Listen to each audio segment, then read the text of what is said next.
I'm not sure I know all there is to know about these grades on coins. This is these are all 1884s. They are. I think on that last video I said it was a Denver, but it's actually they are a Philadelphia, a Carson City, New Orleans, and San Francisco. And here's the question. If you look at these, and I'm going from what I think is the best to the worst as far as, condition. This one right here is absolutely beautiful as far as the brightness and the luster. And this is an MS-64, and since there's no letter up here, it's a Philadelphia.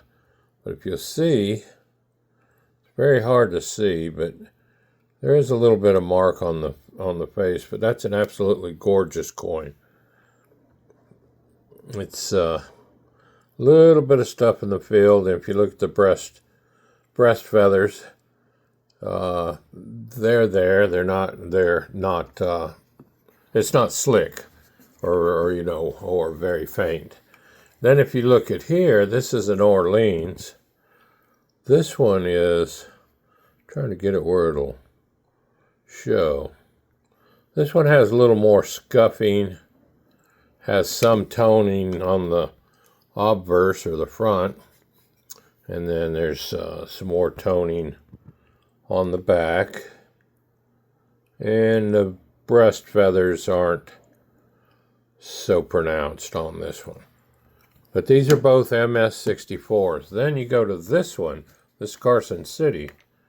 And this Carson City, it's got some toning. It's got a few dings and marks in the field. And the face, if you look at the face, it's got some marks on it. The hair, let's see if I can do this. Anyway, the hair right down here below the ear is not as pronounced as a lot of toning on the back. And you see the breast feathers, they're pretty smooth there.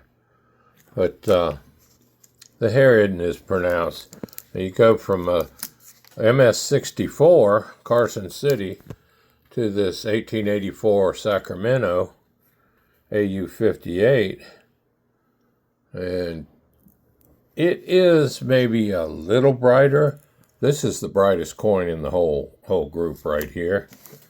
And I'd say this was the second brightest, this Orleans, and then that one. But these two, they're not far off. And if you look at the hair here, below the ear here, and then here, this is in worse shape than this. And this one doesn't have hardly any marks in the field or the face. So to me, it's superior to that MS-64. And then if you go to the reverse, or the back, you see the breast is pretty smooth.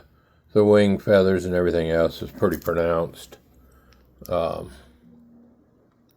the hair is better on this one, and then the obverse has a lot more toning.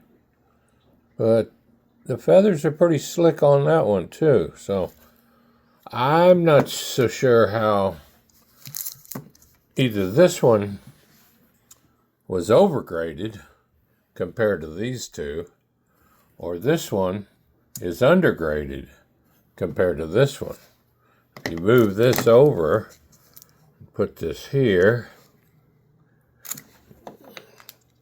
these do have a little more luster, and I would say these two, this Carson City and this Sacramento, are pretty close. And then, of course, when you get all the way down to this XF45, it's not marked up on there. It just doesn't have a lot of luster. You can see a little bit trying to shine through, but it's a lot darker. It's another 1884S, just a lower grade. But then you go to the back. It's definitely got a slick breast feathers. And the rest of it looks okay. But it just doesn't have the luster, which I agree with. I'm just not sure how they come up with this grade against that grade, and then these two. These two to me look the best. This one and this one, I don't see a lot of difference. I don't know. Y'all let me know what you think. I'll quit rambling. Just wanted to bring that up and show you.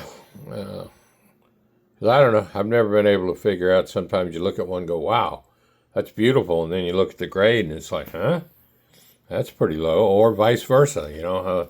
Or, well, that doesn't look that good. But then you look at the grade and, you know, it says it's better. So I don't know. I would just say it depends on who had their hands on it at the time, what kind of mood they were in. That was it. Enjoy. Bye.